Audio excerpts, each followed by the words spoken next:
OC প্রতিদিন এখন বিএনপির উপজেলা সভাপতির ফোন করে ডায়াবেটিসের খবর নেয়। আফসোস, রাজনৈতিক দলগুলো এত বদমাশ কেমনে হয় ভাই?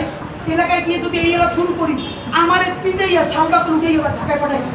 আপনি নির্বাচনের কথা বলছেন, আমরা খুশি হয়েছি, কিন্তু ইতিহাসে স্মরণীয় নির্বাচন করার রোডম্যাপ কোথায়? বাংলাদেশের রাজনৈতিক দলগুলো আপনার সাথে মিটিং করে সামনে এসে বলে আমরা নির্বাচনের রোডম্যাপ দেখি নাই, আমরা হতাশ। ভিতরে কথা বলার চেষ্টা করলাম, আফসোস, রাজনৈতিক দলগুলো এত বদমাশ কেমনে হয় ভাই?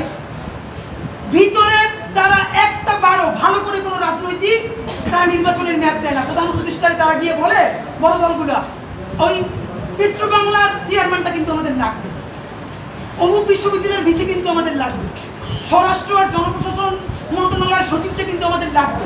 বাইরে এসে বলে আমরা নির্বাচন না দেখে হতাশ। এটি বিচারিতা।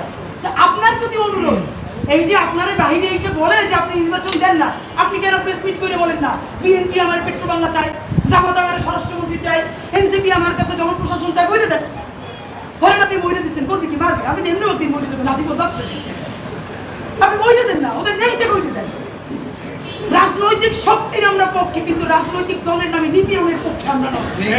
বন্ধুরা আমার, আপনারা আপনি আরেকটা কথা বলেছেন, এখন থেকে প্রতিদিন আলাপ করুন আপনার এলাকায় ভোটদান ব্যবস্থা কেমন হলে সুন্দর হয়, কেমন হলে আনন্দমুখর হয়, সেটা আগে থেকে ঠিক করার জন্য, নতুন বাংলাদেশের কাজ করার জন্য সেইটি আপনারা প্রস্তুতি নেন। মাননীয় উপদেষ্টা যমুনায় বললে হবে না, এলাকায় গিয়ে যদি এই এলাকা শুরু করি, আমার পিটাইয়া ছালবা লুকিয়ে এবার ঢাকায় পাঠাই। ঢাকা আর এলাকা কিন্তু এক না। এলাকায় সেই পরিবেশ আপনি তৈরি করতে পারছেন? এলাকার ওসি প্রতিদিন এখন বিএনপির উপজেলা সভাপতির ফোন করে ডায়াবেটিসের খবর নেয়।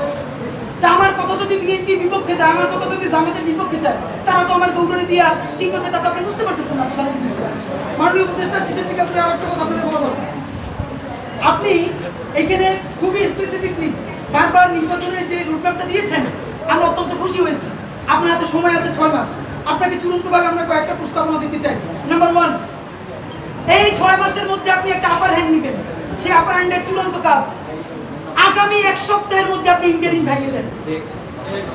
এই ইন্টারিমের অনেক উপদেষ্টা এখন সামনে কেউ বিএনপির, কেউ জামাতের, কেউ এনসিপির মুখপাত্র হইয়া তাদের দলীয় এজেন্ডাগুলো আপনার সামনে রেখে বাস্তবায়ন করবে। এইটা আপনি হতে দিন না।